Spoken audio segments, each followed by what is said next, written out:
Eventually, things end.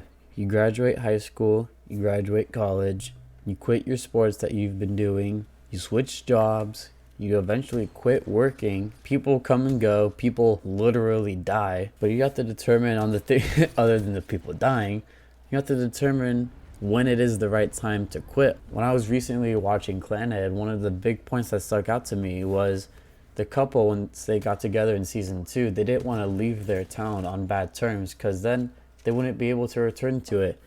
And I've kind of been keeping that philosophy in the back of my brain.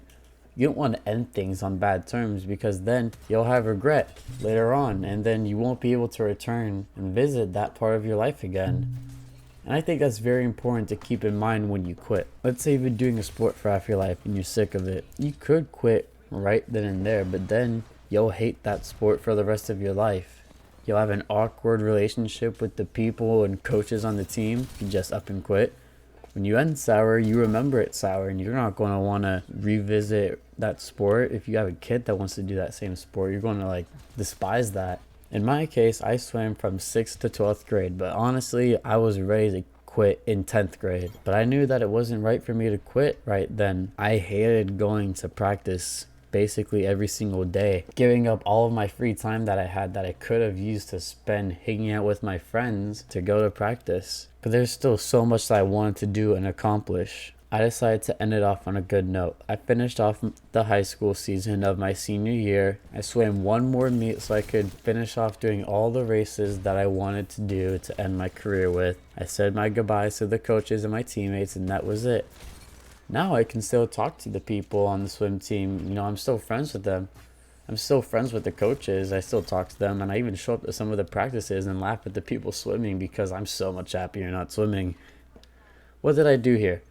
Breaking it down, I evaluated my passion and motivation, which was low, my goals that I wanted to do, which was go as fast as I could by the end of my senior year high school season, and then determine if it was worth me quitting at any point before then. And it wasn't worth me quitting before then. And then once I accomplished my goal, it was worth it for me to quit.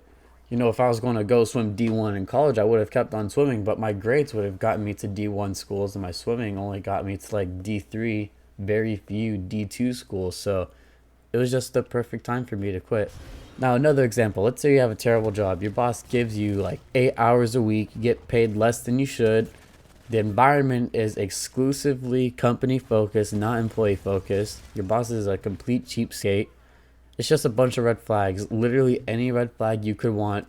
But should you quit?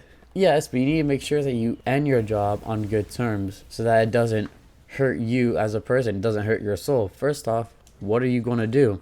Do you have a job lined up? Do you have something lined up to do afterwards? When I quit swimming, I knew I was going to be working more hours and I was going to be dedicating some time to doing the Schtick Productions stuff. Especially if you're living on your own or if you have a family, you can't just up and quit a job like that and think on your feet right afterwards looking for a job afterwards. You need to have that lined up right after. Some risks are just stupid. Then the next thing is you just need to be respectful and put that 2 weeks in. I know there's this trend of quiet quitting and you don't give a 2 weeks notice in because they don't give you a 2 weeks notice for when you get fired. And you may not carry that guilt now, but later on with more maturity and as the time passes, you'll regret the way that you acted. So you put the 2 weeks in, you do what your boss wants you to do for the next 2 weeks, and then you're free. No burden on your end. You did everything right. Your soul feels good. But I think above all else, the most important thing is to make sure you're not quitting as a spur of the moment thing. You have to really think things out and decide if the best thing for you to do is quit. You don't want to just stop doing something prematurely and regret it down the road.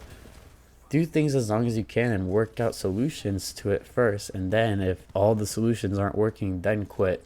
Talk to your coach about changing up things before you switch teams. Talk to your boss, ask for change and propose new ideas before you quit. And even if they laugh in your face, you're doing the right thing and your soul will thank you for it.